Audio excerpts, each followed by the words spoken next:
Mga idol, so ito meron tayong puno ng kakao. Ito, may mga ano na siya, bulaklak. Ito, malapit na ng bunga. Ito, may mga bulaklak na siya. Ayan o. Ito, dami na. Ito, meron din dito mga bulaklak. So, malapit na siyang mamunga.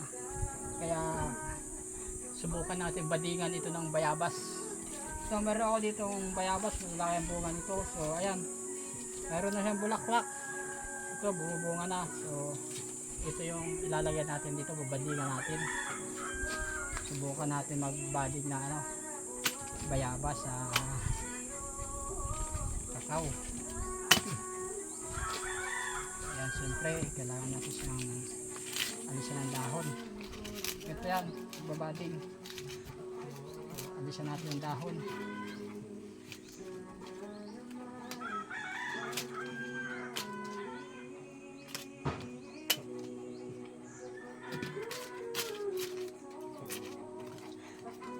Ito walang dahon para hindi malanta. Subukan lang natin, mag-experiment lang tayo ng bading na bayabas kung successful ba. Ayan.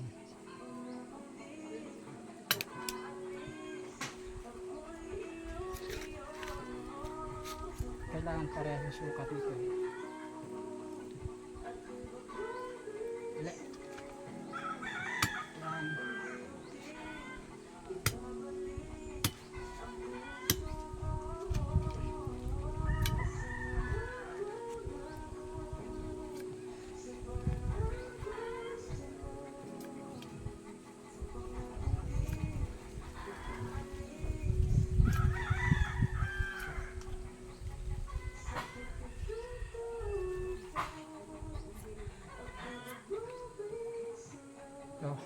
Dito natin ito ilalagay.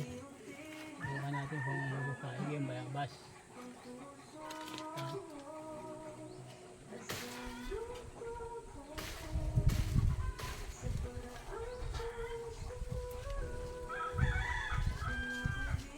Ganyan natin siya. Uy! Pero okay lang. Gumpay lang siya. Ngayon, tatalian na natin. Siguradong tagumpay ang ating balik. Dito ka. So ito na mga idol. So naikabit na natin yung bayabas. So tatalian na natin. Yung kailangan ng tali nito ay mahigpit na mahigpit. Sigurado siyang tagumpay. So yan. Kailangan kasi ito hindi umuuga yung pagkakabading. Siguradong siya magbuhay. Wala tayong uy! Napagit pala sa plastic. Magato pala to. Pero okay lang yan. At least matalian natin sila mahigpit para maganda yung padot.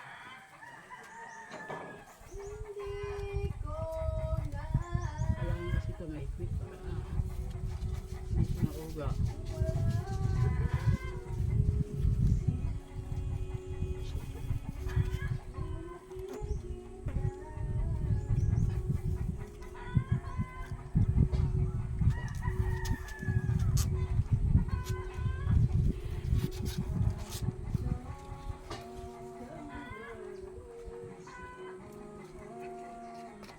Kailangan ito mahigpit.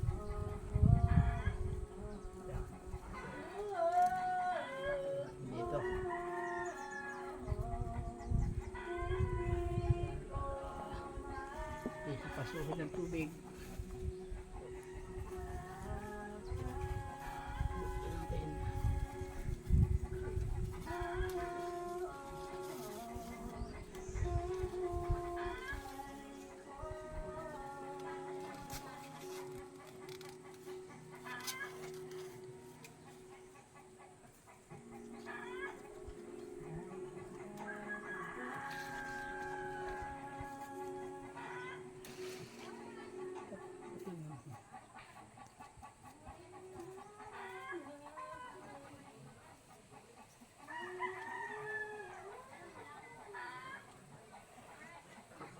So, ito na siya.